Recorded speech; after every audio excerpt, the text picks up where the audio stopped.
যশোরে নিখোঁজের একদিন পর জোনাকি নামে এক শিশুর মরদেহ উদ্ধার করেছে পুলিশ। মঙ্গলবার দুপুর 12টার দিকে শহরের রেলগেট মডেল মসজিদের পেছনের ডোবা থেকে তার মরদেহ উদ্ধার করা হয়। শিশুটি বেনাপোল পোর্ট থানার পুরাবাড়ি গ্রামের শাহিন তরফদারের মেয়ে। পরিবার ও পুলিশ সূত্রে জানা যায়, শিশু জোনাকি বেনাপোল থেকে গত 7 দিন আগে তার সৎ মায়ের কাছে বেড়াতে যশোর আসে। এরপর গত সোমবার সকাল 10টা থেকে শিশুটি নিখোঁজ ছিল। পরিবারের অভিযোগ, শিশুটির সৎ কোহিনুর বেগম তাকে হত্যা করে লাশ ডোবায় ফেলে রেখেছে। এই বিষয়ে কোতোয়ালি মডেল থানার ভারপ্রাপ্ত কর্মকর্তা ওসি আব্দুর রাজ্জাক জানান, শিশুটির লাশ উদ্ধার করে যশোর 250 শয্যা জেনারেল হাসপাতালের মর্গে পাঠানো হয়েছে। তদন্ত শেষে বিস্তারিত জানানো হবে।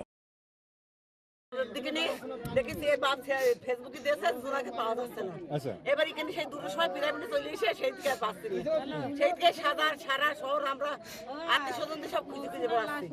এবারে একটা বাচ্চা এসে বলছে পুকুরে ভাসছে, সেই পুকুরে কোনো পথ নেই, এই যে ঘরে থাকে তা ঘরে পেছানি কোনো পথ নেই।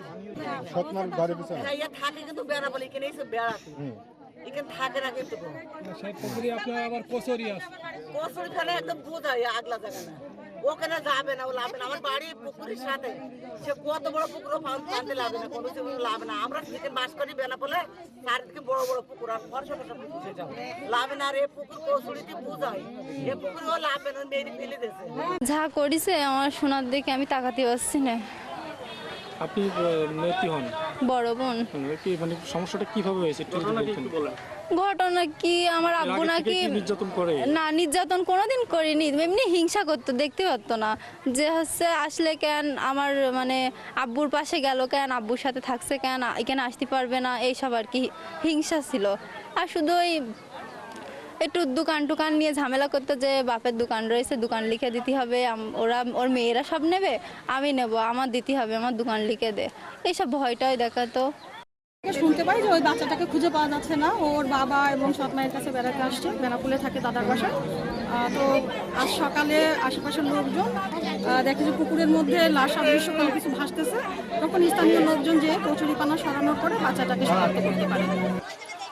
শুনলাম যে মারা গেছে, তাই শুনে আসলাম, দেখি তো ওইখানে লাশটা পড়ে রয়েছে। তারপরে জায়গায় যে দেখলাম তো পানিতে ডুবে মারা গেছে শুনলাম, কিন্তু যেই পানির অবস্থা তাতে তো পানিতে ডুবে মারার সম্ভাবনা নেই।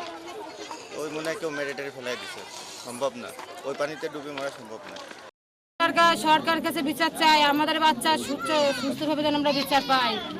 এই বাচ্চার আমার বলার কোনো ভাষা নেই, বাচ্চার এত সুন্দর চেহারা, যে সুন্দর ডাক, আমরা কি করে বলবো আল্লাহ। গতকালকে জোনাকি খাতুন নামে একটা বাচ্চা মেয়ে, 8-9 বছর বয়স, তার বাবার বাড়ি হচ্ছে বেনাপোল, তার শ্বশুর বাড়ি হচ্ছে, অর্থাৎ মেয়েটার নানার বাড়ি হলো আমাদের রেলগেট এলাকাতে।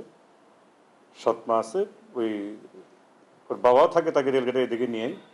তো কালকে এক বাড়ি থেকে তার সৎ মায়ের বাড়িতে আসছে, পরবর্তী তাকে খুঁজে আর পাওয়া যাচ্ছে না। পরে সন্ধ্যার দিকে তার বাবা আসছে, এসে বললো যে আমার মেয়েটাকে তো পাচ্ছি না, ওই বাড়ি থেকে তার ওই সৎ মায়ের এখানে গেছে, তাকে পাওয়া যাচ্ছে না। আমরা ভালো, হয়তো কোথাও কোনো জায়গায় কারো ওখানে যেতে পারে। তো আমরা খুঁজতেছিলাম, তো সকালে 11টার দিকে জানতে পারি যে পার্শ্ববর্তী তার একটা পুকুর আছে, ওখানে তার মরদেহ পাওয়া গেছে।